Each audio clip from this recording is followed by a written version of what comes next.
একটা বাংলাদেশ। গোটা পৃথিবীর বুকে যত রাষ্ট্র বলেন, যত দেশ বলেন, প্রত্যেকটা দেশের এক একটা মুদ্রাস্ফীতি আছে না? যেমন বাংলাদেশের মুদ্রাস্ফীতির নাম কি? টাকা। ইন্ডিয়ান মুদ্রাস্ফীতির নাম রুপি।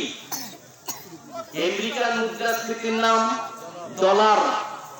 সৌদি মুদ্রাস্ফীতির নাম রিয়াল। মানে এভাবে প্রত্যেকটা দেশের এক একটা মুদ্রাস্ফীতি আছে না? আপনার পকেটে যদি থাকে টাকা, আপনি পাটগ্রাম মার্কেটে যাবেন, পাটগ্রামের মার্কেটের যে কোনো দোকানে যাবেন, যে কোনো গোডাউনে যাবেন, আপনি যে কোনো মালটা খরিদ করতে চাইবেন, আপনি মাল খরিদ করতে পারবেন, শুধু পকেটে থাকতে হবে। টাকা যদি না থাকে পারবেন? পারবেন না। অন্তরে শান্তি নাই। শান্তি কোথাও পৃথিবীর কোথাও কিনতে পাওয়া যাবে? কথাগুলো একটা একটা করে বলতেছি, আপনি শুধু একটু শোনেন, তারপর সব কথার অ্যাপ্রোচিং দিয়ে দেব। আচ্ছা, মনে শান্তি নাই, শান্তি কোথাও খুঁজে পাওয়া যাবে? স্বামী স্ত্রীতে মহব্বত নাই, কোথাও মহব্বত কিনে এনে তাদেরকে দেওয়া যাবে? পাওয়া যাবে না। আচ্ছা, আপনি হার্ডওয়্যারের দোকানে যাবেন, ওখানে কি মুদিখানার মাল পাবেন? হার্ডওয়্যারের মাল পাবেন। আবার মুদিখানার দোকানে যাবেন, শুধু মুদিখানার মাল পাবেন, হার্ডওয়্যারের মাল। মিষ্টির দোকানে যাবেন, মিষ্টি জাতীয় মালামাল পাবেন, মুদিখানার মাল, হার্ডওয়্যারের মাল সেখানে পাবেন না। এটার নাম হলো দুনিয়া। বন্ধুরে আমার, আল্লাহ তাবারক ওয়া তাআলা পৃথিবীর মানুষের জন্য এমন একটি গোডাউনের দরজাকে খুলে রেখে দিয়েছেন, সেখানে এমন কোনো মাল নাই আপনি না বলতে পারবেন না। দুনিয়াতে প্রয়োজন, কবরতে প্রয়োজন, আখিরাতে প্রয়োজন, পুলসিরাতে প্রয়োজন, মিজানতে প্রয়োজন। দুনিয়া এবং আখিরাত যে মালটা আপনার প্রয়োজন, আল্লাহ তাবারক ওয়া তাআলা গোডাউন থেকে আপনি পেয়ে যাবেন। আল্লাহর গোডাউনে মাল নিতে গেলে পৃথিবীর কোন মুদ্রাস্ফীতি চলবে না, টাকা চলবে না, রুপি চলবে না, ডলার চলবে না, দিনার চলবে না, রিয়াল চলবে না। সেখানে চলবে কি? সেখানে চলবে হলো ধৈর্য। আমার আল্লাহ বলেন, ইয়া আইয়ুহাল্লাযীনা আমানু ইসতাঈনু বিস-সাবরি ওয়াস-সালাহ ইন্নাল্লাহা মা'আস-সাবিরিন। হে পৃথিবীর ঈমানদারেরা, তোমরা ধৈর্য এবং নামাজের মাধ্যম দিয়ে আমার কাছে চেয়ে নাও। ইস্তাঈনু, আমার কাছে মাল চেয়ে নাও। বিস-সাবরি ওয়াস-সালাহ, ধৈর্য এবং নামাজের মাধ্যম দিয়ে। ইন্নাল্লাহা মা'আস-সাবিরিন, নিশ্চয় আমি আল্লাহ ধৈর্যশীলদের সঙ্গে রয়েছি।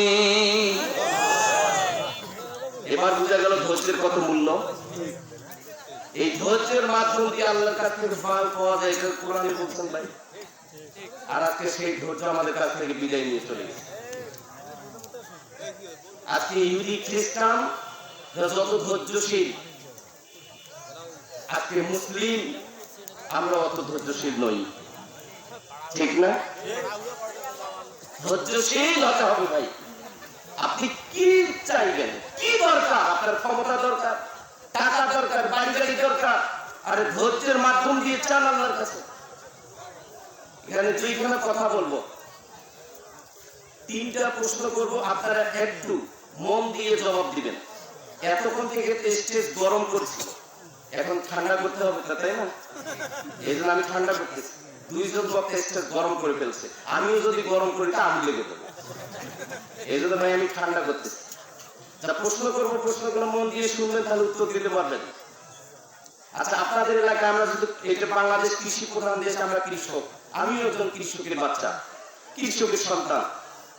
আপনাদের এলাকায় যখন বীজপন, ধানের বীজপনটা জমিতে লাগান, কয় মাস পর ফল পাবেন? 3 মাস। আলহামদুলিল্লাহ। নাম্বার 2, আম গাছের চারাটা যেদিন আপনি লাগাবেন কতদিন পর ফল পাবেন? 3 বছর বলছে, কেউ 5 বছর, তবে 5 বছরটা স্বাভাবিক, তাই না? 5 বছর ধরে নিলাম। আর একটা প্রশ্ন, তাল গাছ যেদিন আপনি লাগাবেন তাল গাছের চারাটা, সেদিন থেকে কত বছর পর ফল দিবে? কেউ বলতে পারবেন?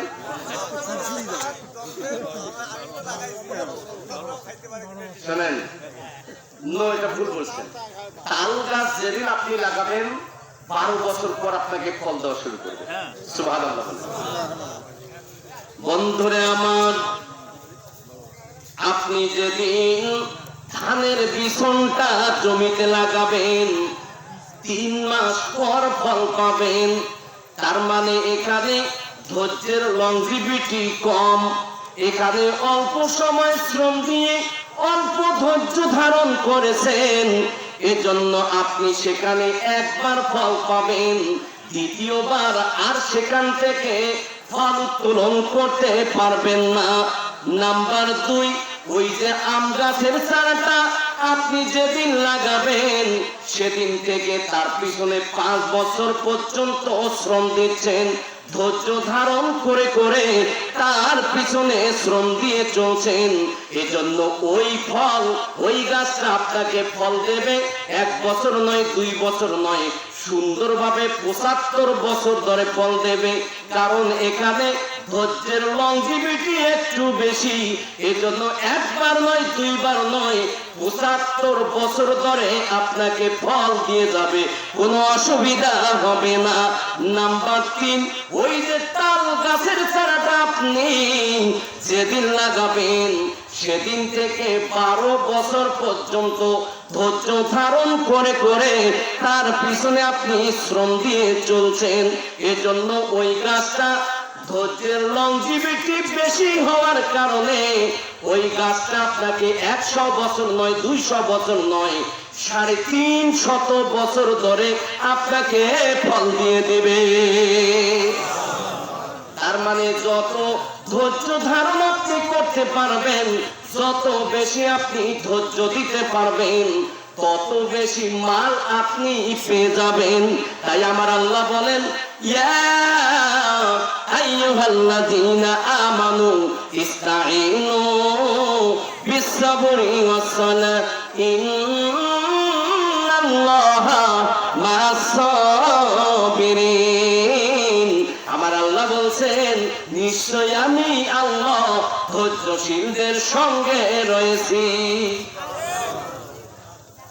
বন্ধুরা আমার, বাচ্চার দুধের ব্যবস্থা মায়ের কাছে না বাবার কাছে? একটু বুঝে সুঝে বলিয়েন। ওই যে ভাইরা বলছে, ভাই বুঝে হিসাব করতে হবে, তারপর বলতে হবে। বাচ্চার দুধের ব্যবস্থা মায়ের কাছে না বাবার কাছে? বাচ্চা যদি মায়ের নাক ধরে টান মারে দুধ পাবে না, কান ধরে টান মারে দুধ পাবে না, ঠোঁট ধরে চুষলেও দুধ পাবে না। ধরতে হবে মায়ের স্তনকে, চোষ মারতে হবে বোটাতে। কি হবে? মায়ের বুক খালি হবে, বাচ্চার পেট ভরে যাবে। আমার আল্লাহ বলেন, বান্দারে আমি তোমাদেরকে নামাজ নামক একটা স্তন দিলাম, আর ধৈর্য নামক একটা বোটা দিলাম। নামাজ নামক স্তনকে টিপে ধরবি, আর ধৈর্যের বোটাতে টান মারবি। আমি আল্লাহ আমার গোডাউন খালি করে তোমাদের চাহিদাকে পূরণ করে দেব। ইন্নাল্লাহা মা'আস-সাবিরিন। নিশ্চয় আমি আল্লাহ ধৈর্যশীলদের সঙ্গে রয়েছি। কথা ক্লিয়ার হলো ভাই? এবার 2খানা কথা বলবো, মন দিয়ে শুনবেন। আল্লাহর নবী হযরত আবু বকরকে সঙ্গে নিয়ে হিজরতের সফরে বের হয়েছেন, তাই না? আল্লাহর নবী হিজরতের সফরে বের হয়েছেন আবু বকরকে নিয়ে। আর এইদিকে কাফের মুশরিক বেঈমানের দল খবর পেয়ে তাদের পিছু নিল। আল্লাহর নবী আবু বকরকে নিয়ে গুহার ভিতরে ঢুকলেন। সংক্ষিপ্ত কথায় বলছি, ভাই আপনাদের কি খারাপ লাগছে? এই যে ভাই যে লুকছে, আমার ওয়াজের সময় আমি কাউকে উঠতে দিই না, যদিও মানুষ উঠে যেতে চাই আমি দিই। ভাই আপনি বসেন, ইনশাল্লাহ শেষ পর্যন্ত থাকবেন, কিছু পাবেন। তো কাফের মুশরিক বেঈমানের তার গুহার কাছে চলে গেছে।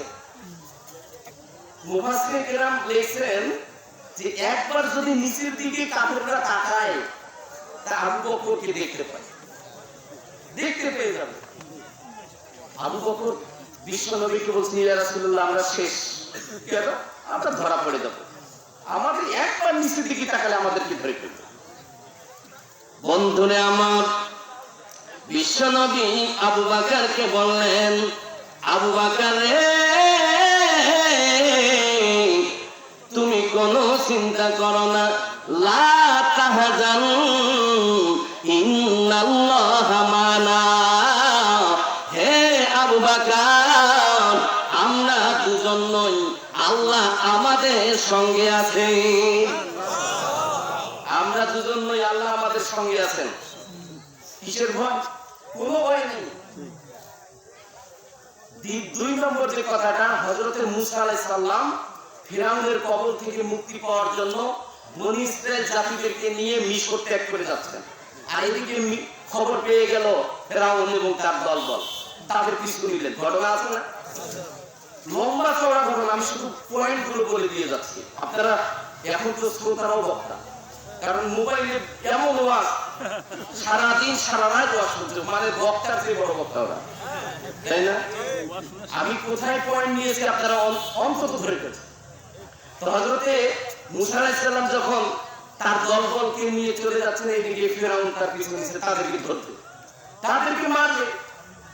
তো মূসার দল সামনে গিয়ে দেখলো বিশাল বড় দরিয়া পার হবে কি আপনি, নৌকা তো নাই, নৌকা তো ডুবে গেছে, তাই না? নৌকা নাই, নৌকা তো শেষ, দেখুন নৌকা পার হবে কেমন? মূসার দল বলছে, হে নবী মূসা, আমরা তো শেষ। কেন? ওই যে ফিরআউনের দল আছে, আমাদেরকে ধরে শেষ করে দিবে। তখন হযরত মূসা আলাইহিস সালাম, তোমরা কোনো চিন্তা করো না। কি মূসা আলাইহিস সালাম বললেন?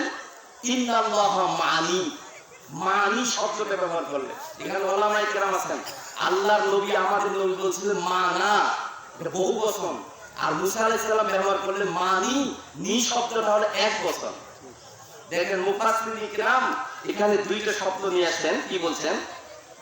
আল্লাহর নবী, আমাদের প্রিয় নবী, বিশ্ব নবীজি, তিনি বললেন ইন্নাল্লাহা মানা, আর হযরতে মূসা বললেন ইন্নাল্লাহা মানি।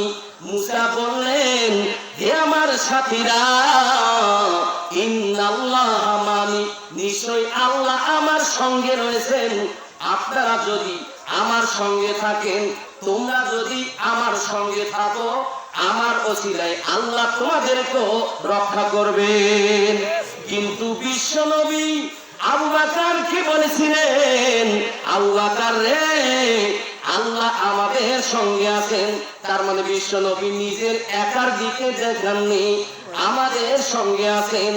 কিয়ামত পর্যন্ত যত উম্মত পৃথিবীর বুকে আসবে, আর ধৈর্য ধারণ করে করে ইসলামকে মেনে চলবে, বিশ্ব নবী বলছেন আল্লাহ তাবারক ওয়া তাআলা যেমন করে ওই গুহা থেকে কাফের মুশরিক বেঈমান থেকে আমাদেরকে হেফাজত করেছেন, ওই সমস্ত ধৈর্যশীল বান্দা বান্দীদেরকে কিয়ামত পর্যন্ত তাদেরকেও হেফাজত করবেন।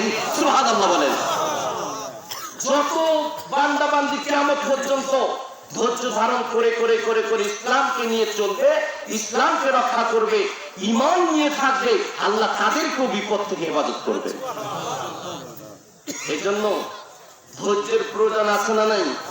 আছে ইনশাআল্লাহ। আরো কিছু বুলেটিন সামনে আসতেছে। এবার মা বোনদের কিছু হক আছে না, একটু মা বোনের কথা বলার তো দরকার, তাই তো? কারণ মহিলা হলো এক ধরনের সম্পদ, ওই সম্পদটা যদি ঠিক থাকে, ওই বাড়ির পুরুষটা ঠিক থাকবে। ওই মালটা যদি ঠিক না থাকে, ওই বাড়ির পুরুষ ঠিক থাকবে না। এই জন্য আগে টাইট করতে হবে ওই মহিলাকে। মা বোন কান খাড়া করে শোনেন, আপনাদের ব্যাপারে একটা হাদিস পড়েছি। এই এলাকার মা বোনেরা সম্মানের একটা প্ল্যাটফর্ম পাচ্ছেন আজকে মেয়েদের সম্মান উঁচুতে। আমি কোরআন হাদিস ঘেটে ঘেটে ঘেটে ঘেটে দেখলাম পুরুষের চাইতে মেয়েদের ইজ্জত সম্মান বেশি। সুবহানাল্লাহ। মা বোন শোনেন, আপনাদের কত ইজ্জত সম্মান আল্লাহ দিয়েছেন।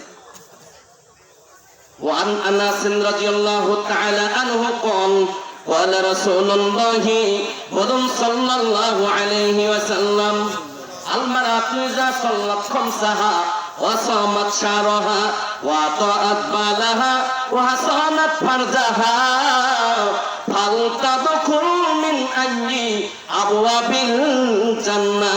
বিশ্বনবী বলেন, হে পৃথিবীর নারীরা, তোমরা যদি জান্নাতের মেহমান হতে চাও তাহলে তোমাদেরকে চারখানা আমল করতে হবে। নামাজ, রোজা, স্বামীর সেবা, পর্দা পুশিদা করতে হয়। এই চারটি আমল করলে জান্নাত যাওয়া সহজ হয়। জোরে বলেন আল্লাহু আকবার। বিশ্বনবী বলেন, ফালতাদখুল মিন আইয়ি আবওয়াবিল জান্নাহ, তোমার মন যেটাই পছন্দ করিবে ওই দরজা দিয়ে তুমি প্রবেশ করতে পারবে। দেখেন মহিলাদের কত সম্মান। চারটা আমল করবে, 8টা জান্নাতের দরজা খুলে দিবে। কিয়ামতের দিন বলা হবে তোমার মন যেটাই পছন্দ সেটা দিয়ে প্রবেশ করো। সুবহানাল্লাহ। আচ্ছা, পুরুষের জন্য এরকম হাদিস আছে না? একটা ওলামায়ে কেরামকে বলেন তো হুজুর আছে যে 4টা আমল করবে পুরুষদের জান্নাত, 8টা জান্নাতের দরজা তাদের জন্য খুলে যাবে। আছে? তাহলে ইজ্জত সম্মান মহিলাদের বেশিটা পুরুষের। শুধু তাই নয়, আরেকটা দেখাই, মহিলাদেরকে আল্লাহ তাবারক ওয়া তাআলা 4খানা নাম দিয়েছেন, আর পুরুষদের শুধু পুরুষ বলেই সমাপনী টেনেছেন। যেমন মহিলাদেরকে বলা হয়েছে নিসা, মহিলাদেরকে বলা হয়েছে হাস, নিসাউকুম হারসুল লাকুম আতু হারসাকুম, মহিলারা হলো তোমাদের উর্বর জমিন, তোমরা সেখান থেকে ফসল নাও। এটা একটা লম্বা ঘটনা রয়েছে, আমি সেদিকে যাচ্ছি না। মহিলাদেরকে বলা হয়েছে হাস, কোরআনের ভাষা। আবার হাদিসের ভাষায় বিশ্বনবী বলেছেন, আদ-দুনিয়া কুল্লুহু মাতা ওয়া খায়রুল মাতা'id দুনিয়া, মেয়েদেরকে সেরা সম্পদ বলা হয়েছে। অর্থাৎ পৃথিবীর বুকে যত সম্পদ রয়েছে সবচেয়ে দামি সম্পদ হলো নেককারওয়ালি মহিলা। জোরে বলেন আল্লাহু আকবার। মেয়েদের 3খানা নাম গেল। আরেকখানা কি? হাদিসের ভাষায় বিশ্বনবী আরেকখানা নাম দিয়েছেন আহলিয়া। আহলিয়া মানে হলো পরিবার, মেয়েদেরকে পরিবার বলা হয়েছে। তাহলে মেয়েদেরকে নাম কয়খানা দিল আল্লাহ? 4খানা। আর পুরুষদের শুধু পুরুষ বলে শেষ করে দিলেন, এর দ্বিতীয় কোনো আর নাম দিলেন না। ঠিক না বেশি? মেয়েদের আরেকটি সম্মানের কথা বলি বন্ধু, কোরআনের ভিতরে 104খানা সূরা রয়েছে। একটা সূরার নাম হলো সূরাতুন নিসা, তার মানে হলো সূরাটার নামে হলো মহিলা। ঠিক না বেশি? সূরাটার নামে হলো মহিলা। নিসা মানে কি? আচ্ছা, পুরুষ নামে কোন সূরা আছে? জোরে বলেন। ওলামায়ে কেরাম আছেন, পুরুষের আরবি হলো আর রিজাল। রিজাল নামে কোন সূরা আছে? নাই। তবে পুরুষের নামে আছে, যেমন সূরা ইমরান, সূরা হুদ আছে না?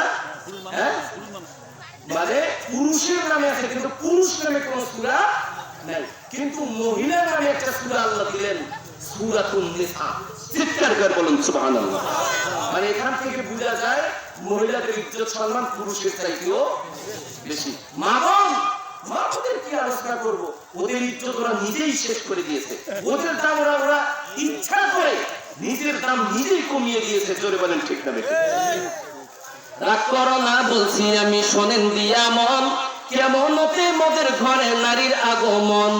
যতই করো নামাজ রোজা দেখো পরহেজগারি, আর বাজারতে কিনলে শাড়ি সঙ্গে পাবো নারী। আসল নারী মা হাওয়া এলো দুনিয়াতে, ওই নারী হতে এত নারী হিসাবকে বা রাখে। বর্তমানে দেখি শুধু নারীর আমদানি, ওই নারীর ফটোই ব্যবসা চলায় হাজারো দোকানি। বলবিও মাওলানা হাজি গাজী ছাড়ে বাঁচার উপায় নাই।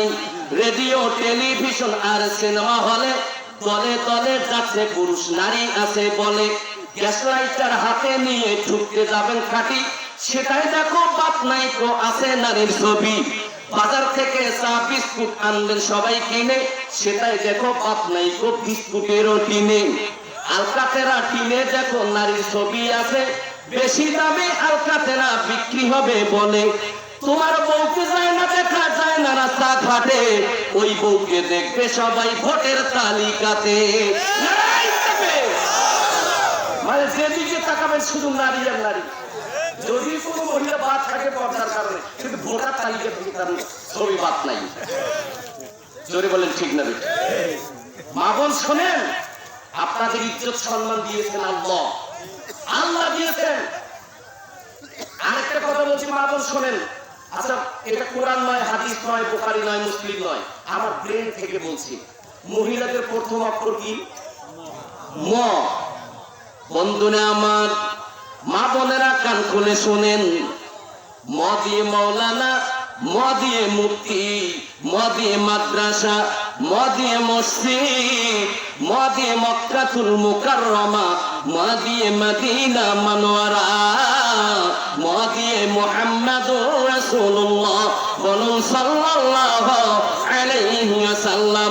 আমার আম্মু জান, খালা জান, গভীর মনোযোগ দিয়ে শোনেন মা, আপনাদের ইজ্জত সম্মান দিয়েছেন আল্লাহ। খবরদার খবরদার, এই সম্মানকে কমিয়ে দিয়েন না, এই সম্মানকে ধুলার সাথে মিশিয়ে দিয়েন না। মায়েরা আমার, চারখানা যদি আমল করেন মা, তাহলে তো তোমাদের জন্য 8খানা জান্নাতের দরজা খুলে যাবে। আচ্ছা, 4খানা আমলের কথা বলবো, তার আগে এবার মহিলাদের একটা বলি। মহিলাদের এতক্ষণ থেকে সুসংবাদের কথা বলছিলাম, তাই না? এবার একটা দুঃসংবাদের কথা বলি। মা বোন, খালি সুসংবাদ নয়, আপনাদের দুঃসংবাদও আছে। কান খাড়া করে শোনেন। এখন এতক্ষণ থেকে মহিলারা মানে খুব খুব খুশি যে হুজুরটা আমাদের হুজুর। সব হুজুর এখন মহিলা খুব গাইলে আর এই হুজুর শুধু আমাদের সুনাম করছে। আল্লাহু আকবার। এইবার শোনেন ঘটনা।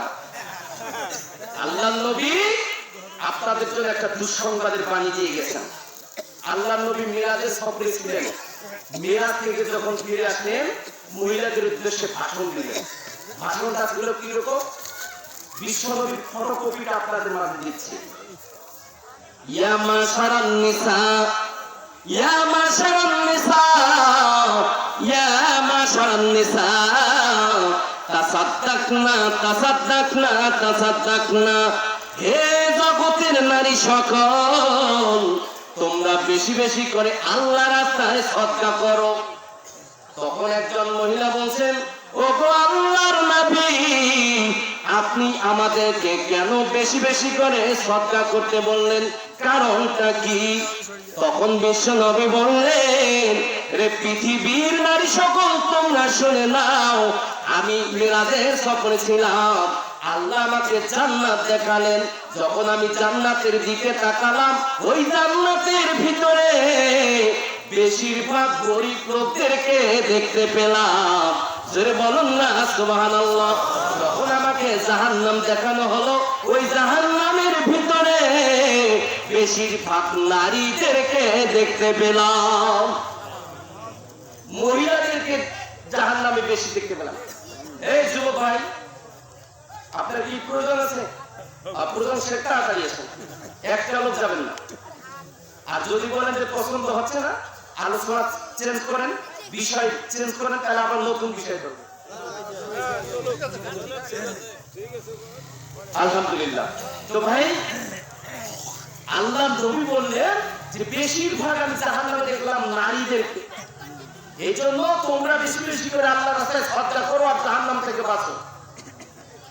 তখন ওই মহিলা জিজ্ঞেস করছে, ইয়া রাসূলুল্লাহ, আমরা মহিলারা কেন বেশিরভাগ জাহান্নামী? এর কারণটা কি? এর কারণটা আপনি বলে দেন, তাহলে আমি সাবধান হব। বন্ধুরা আমার, মায়েরা আমার, গভীর মনোযোগ দিয়ে শোনেন। বিশ্বনবী 3খানা কারণের কথা বললেন। প্রথম কারণ হলো অধিক নারীগণ অল্প ধনতে তাদের ভরে না কোমন। দ্বিতীয় কারণ হলো সমসমাচার, না শুকরিয়া করে তারা স্বামীকে তাহার। তৃতীয় কারণ হলো অধিক নারীগণ, গীবত বেশি করে কি অপরের করে, এ হলো কারণে নারী যাবে জাহান্নামে। তিনখানা কারণের কথা বললেন বিশ্বনবী। এক নম্বর কারণ বললেন যে প্রথম কারণ হলো অধিক নারীগণ, অল্প ধনতে তাদের ধরে না কম। অল্প ধনের নারীদের মন ধরে। 30 বছর যাদের বিয়ের বয়স, কারো 40 বছর, কারো 50 বছর, যার 50 বছর বিয়ের বয়স আছে, ওই বাবাজি উঠে বলেন তো যে হুজুর আমার স্ত্রীর মন আমি ভরাতে পেরেছি 50 বছরে। কেউ পারবেন একটা লোক? ওদের মন ভরা খুব কঠিন। মা বোন কান ফাড়া করে শোনে, ওদের মন ভরে না। আপনি লালমনিরহাট বড় কাপড়ের মার্কেটে গেছেন, ভাবলেন সামনে রমজান, আমার স্ত্রীকে অনেকদিন থেকে একটু শাড়ি দিইনি, এবার একটা দামি শাড়ি 5000 টাকা দামের একটা দামি শাড়ি ক্রয় করে আপনার স্ত্রীকে আপনি এসে বললেন নাও তোমার জন্য একটা গিফট নিয়ে আসছি, দামি শাড়ি নিয়ে আসছি। শাড়িটা এরকম করে নিবে, নেওয়ার পর উলট পালট করে দেখবে, দেখে বলবে তোমার চোখে কি এটাই পছন্দ হয়েছে, আর চোখে পড়েনি অন্য শাড়ি? বলবে কি বলবে না? অথচ নিজে যদি গিয়ে 1000 টাকা দামের শাড়ি কিনতো, সেটাই তার পছন্দ। আপনি 5000 টাকা দামে আনলেন, এটা আপনি আনছেন, এই জন্য পছন্দ নয়। ওদের মন ধরা খুব কঠিন। এর নাম হলো নারী। মা বোন শোনেন, আপনাদের ভিতরে যদি এইরকম খাসলত থাকে এখনই বের করে ফেলুন, নতুবা আপনার জন্য জান্নাত হারাম হারাম হারাম। এরকম খাসলত আপনাদের এলাকার মা বোনদের আছে? আপনারা আমাদের দিনাজপুরের কথা বলছি, আপনাদের এলাকায় আছে? মা বোন সাবধান, খুব সাবধান। আল্লাহু আকবার। দ্বিতীয় কারণ হলো সমসমাচার, না শুকরিয়া করে তারা স্বামীকে তাহার। বর্তমান যুগের মেয়েরা স্বামীর শুকরিয়া আদায় করতে জানে না। জানে না কি? প্রকৃত স্বামীকে ভালোবাসতেও জানে না, স্বামীর শুকরিয়া আদায় করতে জানে। আপনি বাজারে গেছেন, বড় খাতা বাজার আছে তো, বড় খাতা বাজারে গেছেন, আপনার স্ত্রী ফোন করছে, কই গো তুমি? আমি তো বাজারে আছি, যে আসার সময় আমার জন্য কাঁচা হলুদ নিয়ে আসিও তো। বলছি ঠিক আছে। আপনি ভাবেন ঈশার আজানটা যখন হয়ে গেল, নামাজটা পড়ে কাঁচা হলুদ নিয়ে বাড়িতে ফিরবো। ঈশার নামাজ পড়তে গেছেন আর এমনি কাঁচা হলুদ নিতে ভুলে গেছেন। বাস নামাজ পড়ে বাড়িতে চলে আসেন, এসে দরজাটা খুলে দিয়ে সর্বপ্রথম আপনাকে ওই কথাটা জিজ্ঞেস করবে, আমার জন্য কাঁচা হলুদটা এনেছো? তখন আপনি বললেন আহা আমি তো ভুলে গেছি। তখন কি বলবে জানেন? তুমি তো সারা জীবন ভুলে থাকো। বলবে কি বলবে না? অথচ 30 বছর বিয়ের বয়স, কোনোদিনও কোনো খরচের জন্য আপনি ভুলেননি। একদিন ভুলে যাওয়ার কারণে 30 বছরের সংসার জীবন বরবাদ করে দিল, যে তুমি সারা জীবন ভুলে থাকো। এর নাম হলো নারী। জোরে বলেন ঠিক না? ওদের ভিতরে শুকরিয়া নাই। মা বোন, এই খাসলত যদি আপনার ভিতরে থাকে এখনই বের করে ফেলুন, নতুবা আপনার জন্য জান্নাত হারাম। আল্লাহ নবী বলেছেন, আমি বলিনি, আল্লাহ নবীর ফটোকপি দিচ্ছি, যে দ্বিতীয় কারণ হলো অধিক নারীগণ, অল্প ধনতে তাদের ঘরে না কম। মানে স্বামীর শুকরিয়া আদায় করতে জানেন। দ্বিতীয় কারণ যে তার স্বামীর শুকরিয়া আদায় করতে জানে না। স্বামীর শুকরিয়া আদায় করতে হবে। ওই এক পীর সাহেবের মুরিদ বলছে, হুজুর আমার ঈমান মজবুত হচ্ছে না। তো পীর সাহেব বলছে তোমাকে এক সিজদা লাগাতে হবে 40 দিন। বলছে হুজুর ওই এক সিজদা তো দূরের কথা, আমার স্ত্রী আমাকে একদিন ছাড়া থাকতে পারে না। বলছে তোমার স্ত্রী তোমাকে এত ভালোবাসে? হ্যাঁ হুজুর, আমার স্ত্রী আমাকে খুব খুব ভালোবাসে, আমি 40 দিন লাগাতে পারবো না। বলছে তোমার স্ত্রী তোমাকে প্রকৃত ভালোবাসে না? না হুজুর, এটা আপনি ভুল বলছেন। তখন পীর সাহেব বলছে না, তোমার স্ত্রী তোমাকে প্রকৃত ভালোবাসতে পারে না। বলছে ঠিক আছে, তোমার স্ত্রী তোমাকে প্রকৃত ভালোবাসে কিনা তুমি পরীক্ষা করবে আজকে। তখন পীর সাহেব কৌশল শিক্ষা দিয়েছে মুরিদকে। মুরিদ বাড়িতে এসে রাত্রে যখন শুয়েছে দুইজনে, ওই শোয়ার সময় বলতেছে মনে হয় আমি আর বাঁচবো না আজকে। কেন? বলছে মনে হয় মালাকুল মউত ডাকিয়ে চলে আসবে, আমার বুক ব্যথা, পেট ব্যথা, আমার অবস্থা শেষ। বলছে না, ওই কথা বলিও না গো, তাহলে আমি তোমাকে খুব খুব ভালোবাসি, তুমি চলে গেলে আমি কিভাবে থাকবো? অতএব মালাকুল মউত আসলে তোমার আগে যেন আমাকে নিয়ে যায়। তখন মুরিদ কয় ঘটনা কি? আমার স্ত্রী তো আসলে আমাকে প্রকৃতই ভালোবাসে, মনে হয় যে খিসকা ঘিরে যাবে। বাস এই কথা বলার পর দুইজনে মশারির ভিতরে ঘুমাই গেছে। গভীর রাত, ওই বাড়িতে ছিল একটা এড়ে গরু ছিলেন তো, আড়িয়ে গরু। কিভাবে যে তার বাঁধনটা গেছে খুলে, রশিটা গেছে খুলে। গভীর রাত যখন রশি খুলে গেছে, আঙুলে ছিল একটা পাতিলে দিছে মুখ। গরু তো অভ্যাসে তাই, পাতিলে যখন মুখ দিছে তখন শিং গেছে গেছে আটকে পাতিলে। গরু মাথা উঠে শুধু অন্ধকার ছাড়া কিছু দেখে না, গরু তো পাগলের মতো হয়ে যাবে। ওই উত্তর দিকে একবার ঢিস, উত্তর দিকে দেওয়ালে ঢিস, আবার দক্ষিণ দিকে যায়, দেওয়ালে গিয়ে ঢিস, শব্দ, বিকট আকারে শব্দ। তখন স্ত্রী টের পেয়ে গেছে গভীর রাত। এই ঘটনা কি? এত রাত্রে শব্দ কিসের? ঘটনা কি? মনে হয় যে ওই মালাকুল মৌত এসে গেছে, কারণ আমার স্বামী বলছিল রাত্রে মালাকুল মৌত আসতে পারে, মনে হয় যে মালাকুল মৌত এসে গেছে। বাস স্ত্রী মশারির ভিতর থেকে বের হয়ে বাইরের দরজাটা খুলে দিয়ে বলছে, এই অন্ধকারে তো কিছু দেখা যায় না, তুই যদি মালাকুল মৌত হয়ে থাকিস, ভুল করে আবার আমাকে ধরিস না। ওই যে বুড়াটা মশারির ভিতরে আছে, ওকে গিয়ে ধরবি।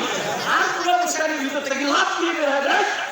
সন্ধ্যাবেলা বললি আমি তোমাকে খুব ভালোবাসি, মালাকুল মৌত আসে তোমার আগে আমাকে নিয়ে যায়, আর এখন আমাকে দেখেছিস, এই তোর ভালোবাসা? ঠিক বর্তমান যুগের মায়েরা ঠিক ওই রকম ভালোবাসে।